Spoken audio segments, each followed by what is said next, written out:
जय हिंद किसान भाइयों मैं पीआर मीना आप लोगों का दोस्त आप लोगों के बीच में फिर से हाजिर हूँ एक और थ्रेसर मशीन की सेटिंग के ऊपर जानकारी लेकर।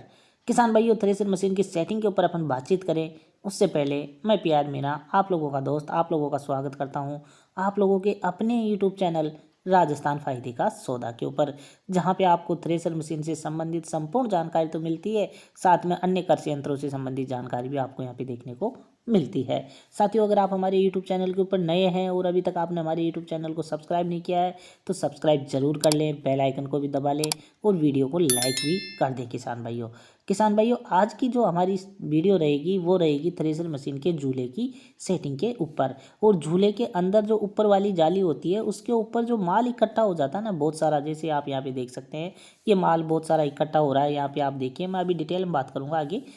इस तरीके से बहुत सारा माल इकट्ठा हो जाता है और माल इकट्ठा होने की वजह से क्या क्या दिक्कतों का सामना आपको करना पड़ता है किसान भाइयों, इन बातों की जानकारी भी आज के वीडियो में मैं दूंगा। और किस तरीके से आप झूले की ऊपर वाली जाली के ऊपर जो माल इकट्ठा होता है उसको रोक सकते हो, इसकी वजह से क्या क्या प्रॉब्लम हो रही है, इन सभी बातों की जानकारी आज के वीडियो में आप लोगों को मिलने वाली है।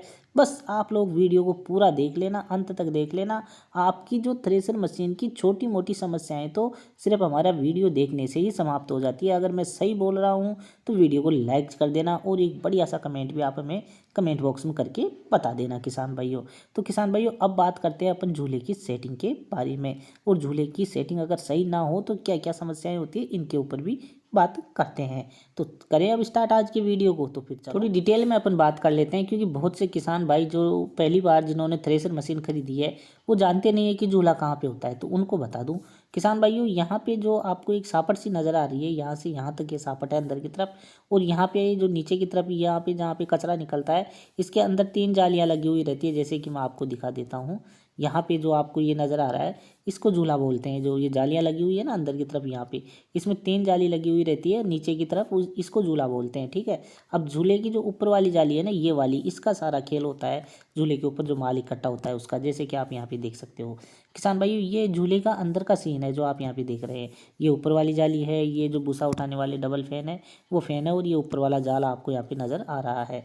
अब होता क्या है, जब आप मशीन चलाते हो ना तो आप लोग जब मशीन की सेटिंग सही से नहीं रखते हो तब क्या दिक्कत होती है आप लोगों को, जो झूले की ऊपर वाली जाली है इसके ऊपर काफ़ी माल इकट्ठा हो जाता है किसान भाइयों। अब झूले की ऊपर वाली जाली के ऊपर जो माल इकट्ठा होता है उससे क्या क्या प्रॉब्लम होती है। तो देखो, पहली प्रॉब्लम तो ये होती है कि मशीन अनाज के दाने उठाती है। इस जाली के ऊपर जब माल इकट्ठा हो जाता है ना बहुत सारा, तो मशीन क्या करती है, दाने उठाना शुरू कर देती है। अब दाना उठाना क्यों शुरू करती है, क्योंकि यहाँ पे जब माल इकट्ठा हो जाएगा ना तो दाना अंदर की तरफ नहीं जा पाएगा जाली के नीचे, और जो क्या है भूसे में ही ऊपर की तरफ चला जाएगा, जिससे पंखा उठा लेगा। अब रही बात ये कि सर माल तो इकट्ठा हो रहा है या, लेकिन क्यों हो रहा है ये भी तो समझने की बात है। तो चलो ये बात भी आपको समझा देता हूँ साथ में। तो आप यहाँ पे ऊपर की तरफ एक जाल देख रहे हो किसान भाइयों, ये जाल, एक कारण तो ये होता है क्योंकि जब आप सरसों निकाल रहे हो तो आपको 2 से कितने का 2.5 सूत का जाल आपको चाहिए। ठीक है, 2 से 2.5 सूत का जाल आपको चाहिए, और आप यहाँ पे जाल डाल दोगे मान लो 3 सूत का या फिर 3.5 का। तो जब माल की कटाई अंदर की तरफ होगी ना यहाँ पे जाल के अंदर, वो सीधा नीचे आके गिरेगा, और यहाँ आके ज़्यादा गिरेगा तो ये ऊपर की तरफ फैन नहीं उठा पाता है इतना माल। तो ये कारण तो ये हो जाता है। दूसरा कारण क्या होता है किसान भाइयों, ये जो पर्दा आप देख रहे हो ना इसको क्या करते हैं बहुत से किसान भाई, जब मशीन दाना उठाती नहीं रुकती है तो इसको ऊपर की तरफ ले जाते हैं, यहाँ पे पूरा इसको यहाँ सटा देते हैं। फिर क्या करते हैं कि सर दाना उठा रही है, भाई दाना नहीं उठाएगी तो क्या करेगी ये मशीन, बताओ आप हमें। जब आपने पर्दे को ऊपर कर रखा है तो माल ही नहीं उठा रही है। फिर क्या करना है आपको कि अगर इस तरीके से आपके भी दिक्कत हो रही है तो आपको है जो ये पर्दा है ना इसको नीचे डाउन कर देना है। तो 2 कारण हो गए, एक जाल और एक ही पर्दा। अब तीसरा कारण क्या होता है किसान भाइयों, माल इकट्ठा होने का। जो ये झूला है ना, इस झूले को आप क्या करते हो, इसके 4 बोल्ट होते हैं, 2 आगे की तरफ होते हैं, 2 पीछे की तरफ होते हैं। जैसे मैं अभी आपको यहाँ पे दिखा देता हूँ, जो मशीन है इस पे नज़र आ जाएगा आपको। यहाँ पे आपको देखिए, यहाँ पे एक बोल्ट यहाँ पे होता है, एक इधर होता है, एक यहाँ होता है, एक इसके दूसरी तरफ होता है। अब आप लोग क्या करते हो कि झूले के जो आगे के बोल्ट है ना इनको लूज कर देते हो, झूले को आगे से नीचा कर देते हो और पीछे से ऊंचा कर देते हो। इस तरीके की कंडीशन जब आप बना लेते हो ना मशीन के अंदर, तो क्या होता है माल यहाँ आगे की तरफ इकट्ठा हो जाता है। यहाँ पे माल इकट्ठा होने की वजह से फिर वही दाने की शिकायत होती है। अब ये तो इसके कारण बता दिए मैंने आपको कि ऐसा क्यों होता है। एक कारण और होता है कि जब आप मशीन को ट्रैक्टर में जॉइंट करते हो ना और मशीन आगे से झुकी हुई रहती है ना, तब भी आगे की तरफ माल आके रुक जाता है झूले के ऊपर। तो एक कारण तो ये भी होता है किसान भाइयों। अब इन बातों का आपको ध्यान रखना है कि अगर आपकी मशीन में इस तरह की स्थिति है तो मशीन अनाज के दाने उठाएगी किसान भाइयों। फिर आगे की बात कर ले अपन किसान भाइयों की, इससे और मतलब क्या समस्याएं हो जाती है। तो ये एक समस्या ये हो जाती है कि यहाँ पे जब माल ज़्यादा इकट्ठा होता है ना, तो अनाज के अंदर कांडी आना शुरू हो जाती है, कांडी बोले तो डंठल आना शुरू हो जाती है। अब इन समस्याओं का समाधान होगा कब? जब झूले के ऊपर माल नहीं रुकेगा। तो अपने को जब झूले के ऊपर माल रोकना है तो क्या करना होगा? पहले आपको एक जाल चेंज करना होगा। मान लीजिए सरसों निकाल रहे हो, 3 सूत का जाल आपने इसमें डाल रखा है 3.5 का, तो सिर्फ सबसे पहले तो आपको इसमें 2.5 सूत का जाल लगा दो, या फिर 2 सूत का जाल लगा दो। गीली सरसों है तो 2.5 का लगा दो, सूखी है तो 2 का जाल इसमें आप लगा सकते हो। ठीक है, तो 2 सूत का जाल वहाँ पे लगाओ। फिर उसके बाद में आपको क्या करना है, ये जो पर्दा नज़र आ रहा है ना, इसको आपको इस लेवल पे लेके आना है कि जो जाली है, ये वाली जाली, इससे आप इसे 6 से 5 उंगल के ऊपर रखिए। ठीक है, तो इसको इस जगह पे आपको सेट करना है किसान भाइयों। और इसको सेट करने के बाद में झूले को क्या करना है, आपको जो मशीन की ये ऊपर वाली बॉडी नज़र आ रही है ना आपको, ये वाली, इस बॉडी में और यहाँ पे देख सकते हैं सामने की तरफ, और इस साइड में और यहाँ पे, तो आगे की तरफ तो आपको 1 उंगल का गैप रखना है, पीछे की तरफ 1.5 उंगल का गैप रखना है। तो इस तरीके से जब आप मशीन की पूरी सेटिंग कर लोगे तो आपकी मशीन बढ़िया चलेगी। अब झूले के ऊपर ये माल जो यहाँ पे इकट्ठा होता है, इसका एक कारण हो रहा है, वो मेरे दिमाग से निकल गया था, अब मैं बता देता हूँ आपको। तो इसका एक कारण वहाँ पे क्या होता है कि जो जाली है ना, जैसे मान लो आप चना निकाल रहे हो और चने में अपने को जाली चाहिए 15-14 नंबर की। अब आप यहाँ पे जाली लगा दो 12 नंबर की या फिर 13 नंबर की, तो बताओ चना कैसे निकलेगा? ये भी एक दिक्कत है। तो आप लोग जब छोटी जाली डाल देते हो तो यहाँ पे प्रॉपर रूप से माल छन के नीचे की तरफ नहीं जा पाता है और वो माल यहाँ पे इकट्ठा हो जाता है। तो ये भी कारण है। तो आपको जालियों का भी प्रॉपर रूप से ध्यान रखना है।